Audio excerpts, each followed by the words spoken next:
ঈদুল আজহাকে সামনে রেখে যাবতীয় প্রস্তুতি সম্পন্ন করেছে সাভারের বিসিক চামড়া শিল্পনগরী।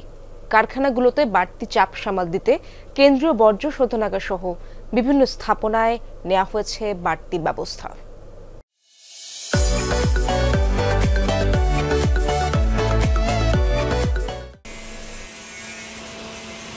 আসছে কুরবানির ঈদ, চামড়া সংগ্রহের মৌসুম।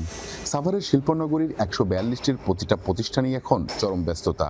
একটার পর একটা কাজ করে যাচ্ছেন শ্রমিকরা। ঈদে কাঁচা চামড়া সংরক্ষণে কারখানায় মজুত করা হয়েছে কেমিক্যাল এবং লবণ। চলছে পরিষ্কার পরিচ্ছন্নতার কাজ। উপজাত কঠিন তরল বর্জ্য রাখার জন্য সংস্কার করা হচ্ছে পুকুর। পাশাপাশি শিল্পনগরীর কেন্দ্রীয় বর্জ্য শোধনাগারের ইউনিটগুলোর ক্ষমতা বৃদ্ধির জন্য ইকুলাইজেশন ট্যাঙ্ক পরিষ্কার, ওভারহুলিং এর কাজও চলছে। অনেক কাজ 30 থেকে 40,000 পিস আমার সদর কানারে রক্তের মাল খরিদ করে থাকে প্রতি বছর ঈদে। এবারও চেষ্টা আছে ওরকমে, দেখা যাক ইনশাল্লাহ কি করা যায়। আমাদের শেষ মুহূর্তে কাজগুলো চলছে, সিলেকশন শেষ। আগামীতে দেখা গেছে কুরবানির জন্য আমাদের মোটামুটি ভালো প্রস্তুতি আছে, মাল কেনার জন্য কোম্পানি মোটামুটি ভালো একটা অ্যারেঞ্জমেন্ট করে রাখছে এখানে। ঈদে কাঁচা চামড়া সংরক্ষণের যাবতীয় প্রস্তুতি শেষ করেছে প্রক্রিয়াজাতকারী কারখানাগুলো। আমরা এখানে স্ট্রাস সিস্টেমের আমরা ব্যাপক উন্নতি এবার ঘটিয়েছি। আগে ছিল, গত বছর ছিল 9টা একটা মেশিন চলতো আর কি, এবার আমরা 9টা ডিওটারি মেশিন আমাদের চলছে। পাশাপাশি আমরা এর পাশে ড্রাই বেডটা আমরা কমপ্লিট করে ফেলেছি। কোরবানির সময় এরা প্রায় 60% কালেকশন করে নেয়।